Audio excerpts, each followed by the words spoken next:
Sikandar.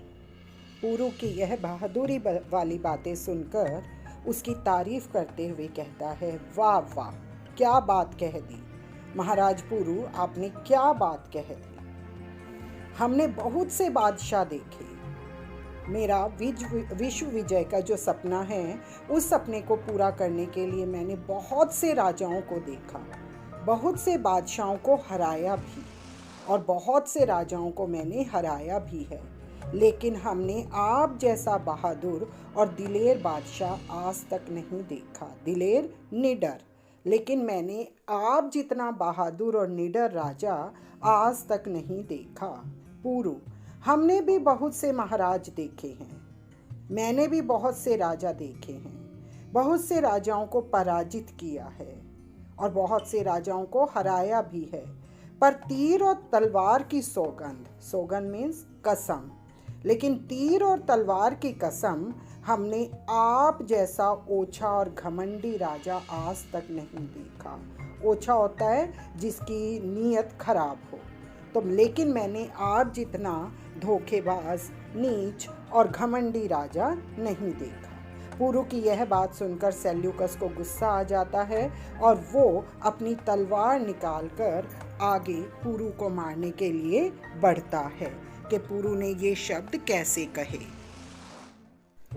Seleucus पुरु की ये बातें सुनकर बहुत ही क्रोधित होता है और महाराज पुरु को कहता है, अदब से बात कीजिए। अदब होता है सम्मान से बात कीजिए, आदर से बात कीजिए।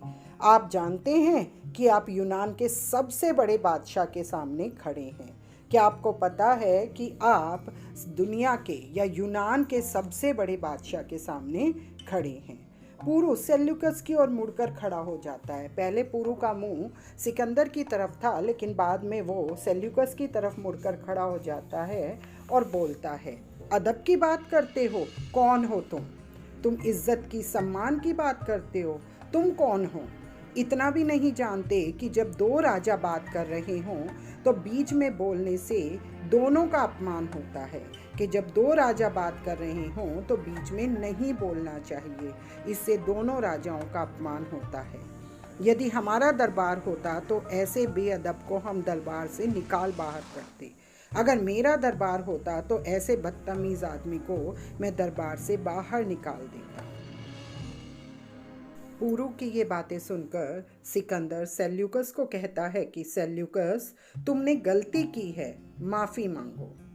सेल्यूकस सिकंदर के आदेश का पालन करते हुए पुरु के सामने झुक जाता है और कहता है, महाराज, मैं माफ़ी चाहता हूँ, मुझसे भूल हुई। राजा पुरु, मैं आपसे माफ़ी मांगता हूँ, मैंने बहुत बड़ी गलती करी। पुरु, हमने क्षमा किया। महाराज पुरु कहते हैं सेल्यूकस को कि मैंने तुम्हें माफ़ किया। सिकंदर पुरु की ओर मुड़कर नम्रता से, सिकंदर फिर पुरु की तरफ मुड़ता है और पुरु से बड़े आराम से, प्यार से कहता है, हम आपकी बहादुरी से खुश हुए, हम आपकी बहादुरी देखकर बहुत खुश हुए। बताइए अब आपके साथ कैसा सलूक किया जाए।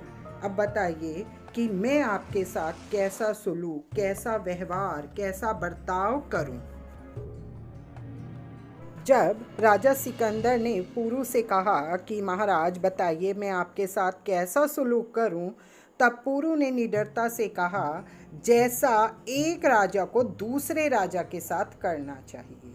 पुरु इस समय भी अपने आप को राजा मान रहा है और वो सिकंदर को बहादुरी से कहता है कि जैसा एक राजा दूसरे राजा के साथ व्यवहार करते हैं, वैसा ही तुम मेरे साथ करो। सिकंदर, आप हमसे कुछ और भी कहना चाहते हैं? राजा पुरु, क्या आप हमसे और कुछ भी कहना चाहते हैं? पुरु, मुझे जो कहना था पहले जवाब में ही कह दिया। मुझे जो कहना था वो मैंने पहले ही जवाब में कह दिया है कि मेरे साथ उसी तरह का व्यवहार किया जाए जैसा एक राजा दूसरे राजा के साथ करता है। इसके अतिरिक्त मुझे आपसे कुछ नहीं कहना।